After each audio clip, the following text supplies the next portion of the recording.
Hello, my name is Andrew Johnson. I was born on March 4th, 1767 in South Carolina. When I was in my late teens, I moved to Tennessee to study law. I married Rachel Donaldson, who I loved so much that I killed a man in duel who wanted her. I was their 7th president and helped defeat the British in the War of 1812. I wrote the Indian Removal Act of 1830, in which the document forced the Indians to move onto reservations. They moved on to Oklahoma so they could have some land but under our control. And I did what I had to do.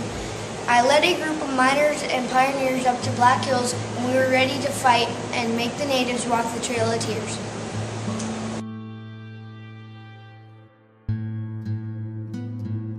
And with this I say that settlers are allowed to move on to Indian territories, and Indians are to move to reservations in Oklahoma.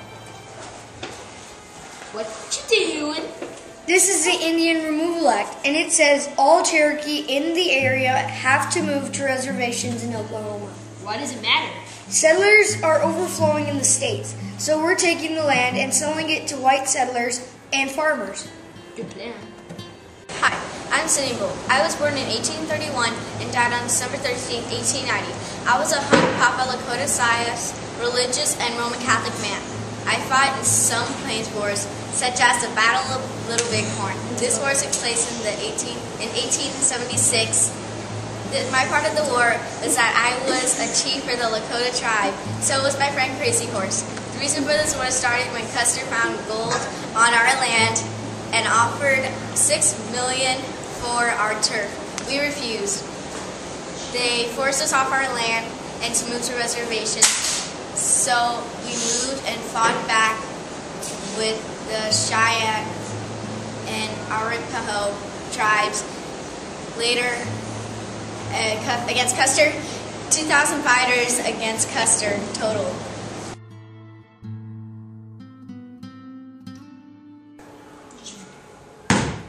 Court is now in session. Your case? I'm John Ross, and I represent the Cherokee. We do not like that you pushed us off our land. Yes, but we need this land for settlers. This land has been ours for centuries. A Georgia law can't have force on the Cherokee's land. The Indian Removal Act will have no effect from this point on. I am Crazy Horse, a Lakota war leader. I led my people into many battles. I fought for the rights of Indians and their land. I was an iconic symbol for my tribe. I not only taught young boys how to hunt and fight, I also taught them the history of their people.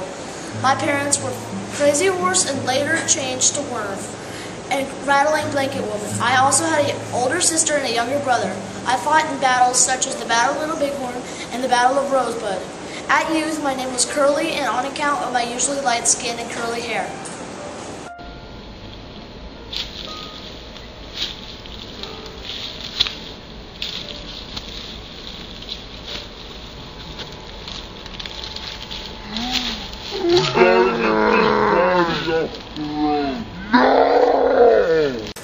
Fine, we'll leave it.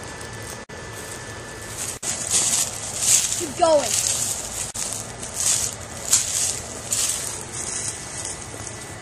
Hello, I am Chief Joseph. I am Chief of Nez Perce.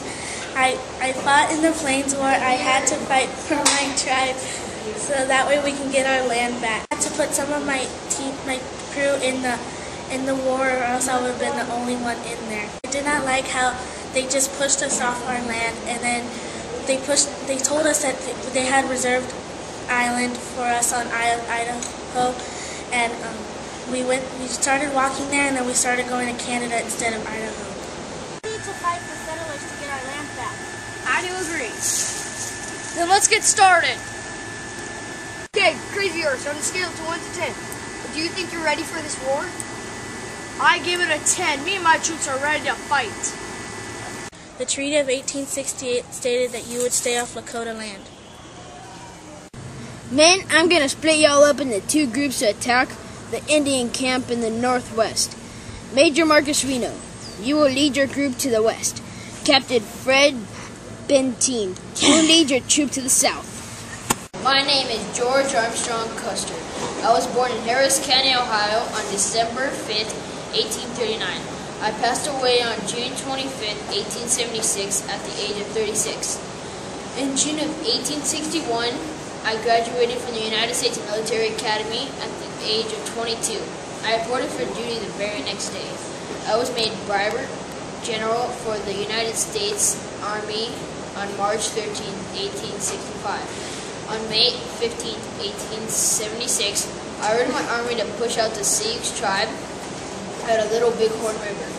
The Sioux Indian had 11 tribes with nearly 9,000 people camping on the Little Bighorn River. We, on the other hand, only had 1,100 men, and I never realized the odds were against us until that very day. We split into two groups attacking from different directions, but our plan did not work, and by the end of the battle, we lost and there was no survivors.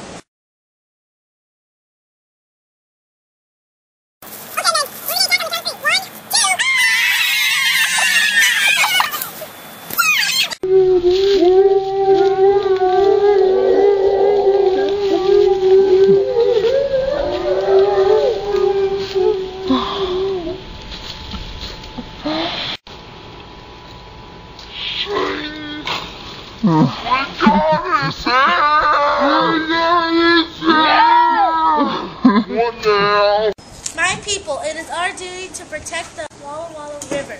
Ordered us to leave. Then we'll fight! Yeah! Guys, you don't leave. This is our land now. You've been here for a long time. Here.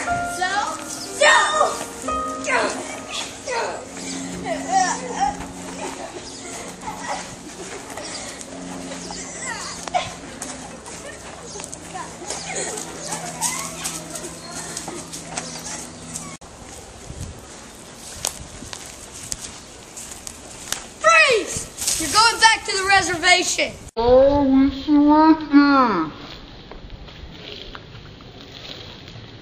Helen Hunt Jackson.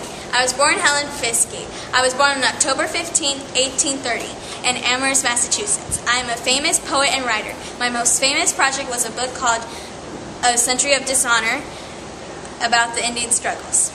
Helen, how do you feel about the Indians and how they were treated? I feel sorry for the Indians. They shouldn't have been treated like that.